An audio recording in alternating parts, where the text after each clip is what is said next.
Hey guys, this is Comic Uno, and today I'm doing a review for Spider-Gwen issue 4. And before I start talking about this issue, just want to give you guys a couple updates. Of course, I have Comic Uno episode 128, and that's the show where I review all the comics I've read this week in one show. And here are the exclusive comics. We have 8th Seal, issue 2, Detective Comics, issue 48, Van Helsing vs. Dracula, issue 4, Green Lantern, issue 48, Power Cubed, issue 4, Robin Hood Ongoing, issue 18, Totally Awesome Hulk, issue 2, Green Arrow, issue 48, Weird World, issue 2, and Darth Vader in Star Wars just keeps falling. In my Archie video fell also. Darth Vader, issue 15, Star Wars, issue 14, Batman and Robin Eternal, issue 14, and Paper Girls, issue 4. So if you want to go check out all those reviews, go to Comic Uno, episode 128, which is annotated. But let's start talking about Spider-Gwen, issue 4. Now, technically, this issue is supposed to come out next week because of Marvel's weird delayed shipping, but not delayed shipping. It came out this week, kind of. Some stores have it, some don't. So I'm counting it as this week because it technically came out this week. So there you go. Spider-Gwen came out this week, at least for me. So yeah, let's start talking about the issue. Cover looks really cool. We get to see Spider-Gwen on top of a Green Goblin mask, and that definitely becomes very important throughout this issue.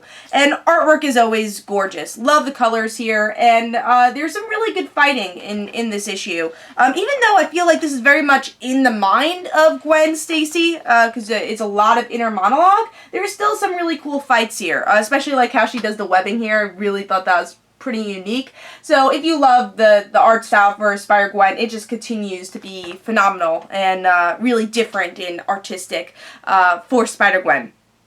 But let's see what's going on with the story.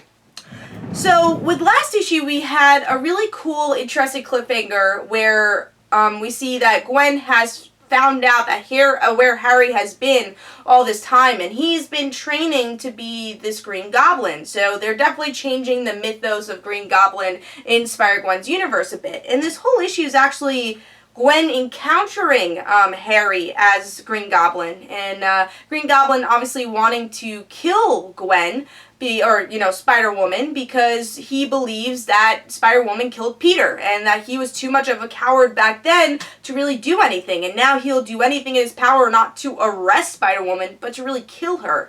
So it's her, trying to make jokes throughout and singing theme songs. Hopefully I could get that.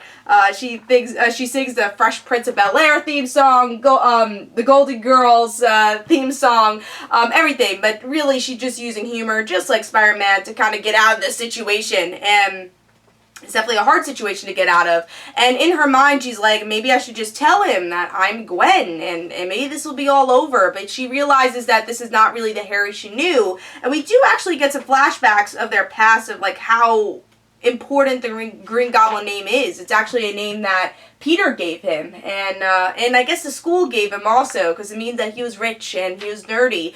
He didn't like that name, and Peter worked really hard in their Dungeons and Dragons game to come up with a character with him, and they get in a bit of a fight. So you see again the Peter of this world and the Harry of this world, and how tight-knit this friendship truly was. So I thought that was a great flashback. And at first with this beginning of this new volume, I didn't really like that it was so scattered to flashbacks. I wanted one huge arc of just seeing Gwen in high school, but now I kind of know why we're going this direction of just doing the flashbacks like every issue, or some flashbacks, because it actually really does fit with the Green Goblin stuff.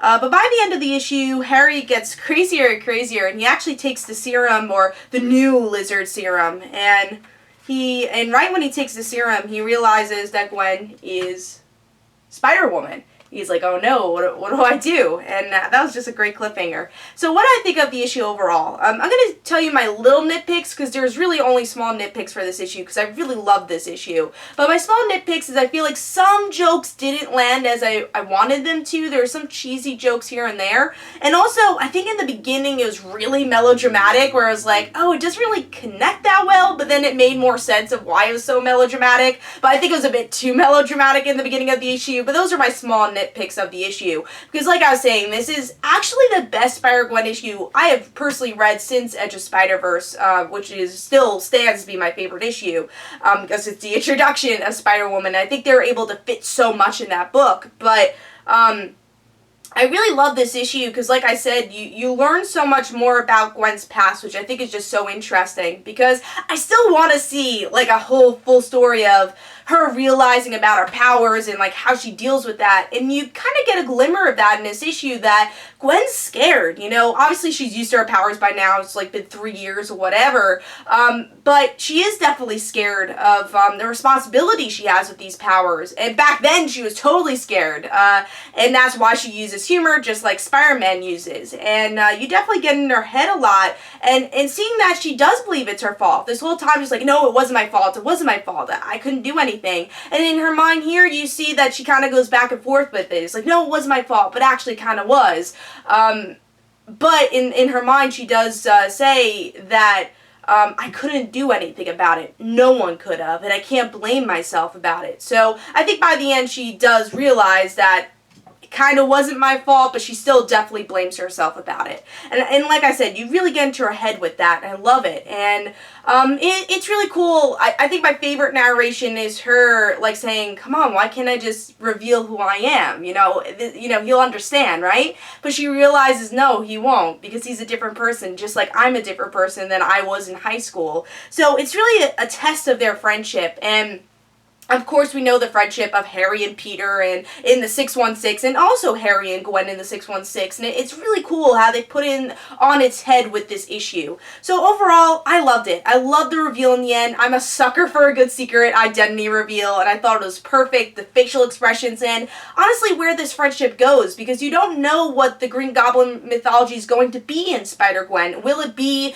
a story of a villain who becomes a hero, kind of like Spider-Girl made a Parker series, or will it be that he will be a true villain, or is Norman Osborn a part of all this? Like, we don't even know if he's part of the picture. So there's a lot of things I'm curious about that this book really brings up, and again, this was definitely one of my favorite books of Spider-Gwen, and it is a great way to start out the new year. So Spider-Gwen issue 4 gets 4.5 stars, really close to 5 stars actually, again, with those small nitpicks I had towards the beginning of the issue. But yeah, definitely love this issue, and if you've been looking for a really strong Spider-Gwen issue that really resembles Edge of Spider-Verse, I think this is the issue you should definitely pick up, and this arc you should definitely pick up. Which honestly, I feel like you could probably start from last issue, but obviously you should start out with issue 1 because there's only been 4 issues, so it's easy to kind of jump into this. So I hope you guys enjoyed. This is Comic Uno. Don't forget to follow me on Twitter. This is my pick of the week,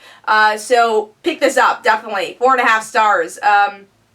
Again, don't forget to follow me on Twitter and Facebook. Don't forget to check out Like Father, Like Daughter, and don't forget to like the Facebook page of Like Father, Like Daughter, and I will see you guys later.